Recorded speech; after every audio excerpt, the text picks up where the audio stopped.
Welcome to an A to Z of emotional intelligence. Today we're focusing on L for listening. How many times do we listen?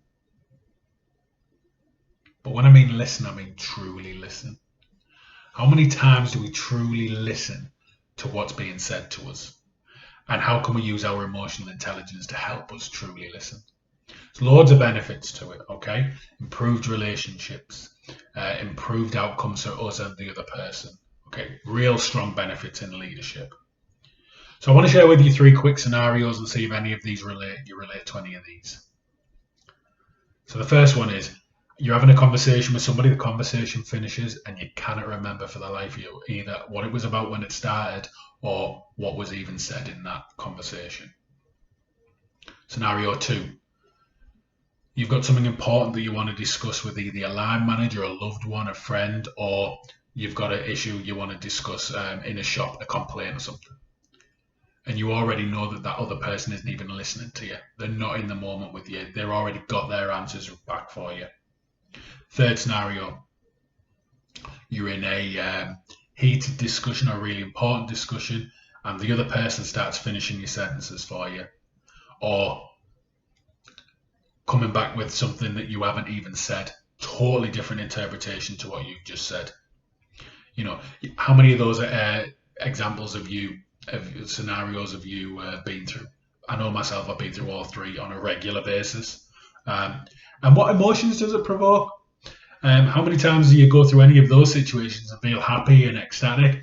Really, you come out if you go through any of those frustrated, annoyed with that other person, feeling like there's no connection. It's not adding value to you and it's not adding value to them. So what we're going to do is talk about a couple of areas of truly listening and share with you some tips on how you can practice this every day to get the most out of your conversations and add value to your life and the other person who you're interacting with in that moment. So firstly then, listening isn't just about hearing the words, okay? Absolutely a huge part of it, but it's also about listening to pitch, pace and tone. Those 3 areas will give you suggestions and hints and a real good insight into how the other person who's talking to you is feeling, what emotions are coming with the words. Okay, it's really important that we pick up on the pitch, the pace and the tone because it can really add value to that conversation when we're in it. We will know if somebody is angry, if somebody is sad, if somebody is happy, if somebody's frustrated.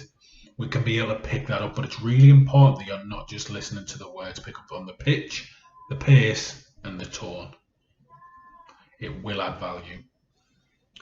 Secondly then, it's about being 100% in the moment with the individual you're in the conversation with, okay? I can't tell you how many times I've observed conversations happening in work, even in cafes and in restaurants and in different places where there's a real breakdown because 2 people are not connected. One of the people is not interested in that conversation. They're not listening. They're easily distracted. They're looking at other people walking past or they're checking their phone. Okay. How do you feel when you're in that? It's horrible when you're the other side of that. Okay. You must be 100% in that moment with that person who wants to speak to you. So before you go in there, you turn off your phone, get rid of your emails. Okay. Empty your mind, okay? If you assume what is going to happen in that conversation, you can't be 100% truly listening. Top tip for you quickly is, I normally take 5 deep breaths before I go into those conversations, just so I'm totally clear in my mind and I can give 100% of my attention to that individual. And the final piece of truly listening is I want to share with you something that Stephen Covey said in his 7 Habits of Highly Effective People. He talks in that around empathetic listening. And he says it's so powerful because it gives you accurate information to work with. Instead of projecting your autobiography and assuming thoughts, feelings, motives, and interpretations, you're dealing with the reality inside the other person's head and heart. I mean, he writes it perfectly, and it's so true of emotional intelligence, okay? It's so important that when someone is talking to us, we give them the time to finish and we focus on them, okay? We don't try to interpret it and think what they're trying to say is, or what that means to us, we have to really listen to what they're saying and gather the facts of what they're telling us.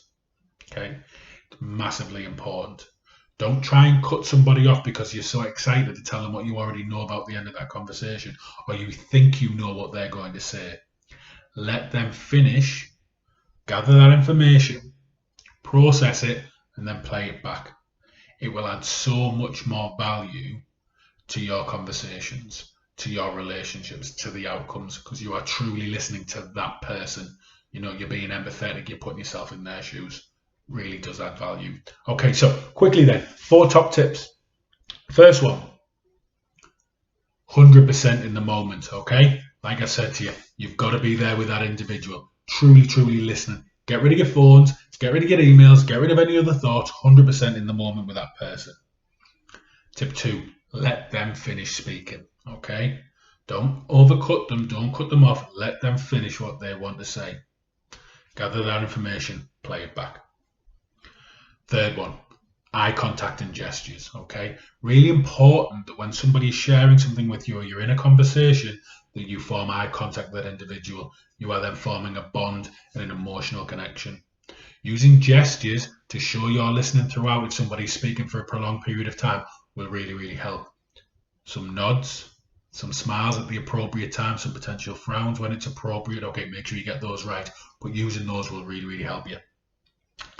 Finally, use their words back to them, okay? You might have heard of this called mirroring. So it's really important that like we talked about in Covey's, you're listening in their world, okay? You're using their facts and their words back to them. If we start using our words, it means something totally different. To us, it makes sense. To the other person, it won't. And we might have totally misinterpreted what they're saying.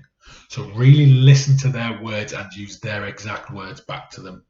It will form a real strong bond, and it will allow that other person to know that you are truly listening and you fully understand what they're saying. And if you don't understand, ask them to clarify, just so you can really fully understand what they're saying. So quick whistle stop tour there of listening. Some real quick tips that you can get involved with. Really truly listen. Use our emotional intelligence, our empathy to help us listen, create positive situations and add value to our lives and the other people's lives. So thank you for joining today. I hope you were truly listening to this video. Whatever you're doing, have a fantastic day. And as always, if you need any more information, my details are at the end of this video. Thank you, and we'll see you again soon.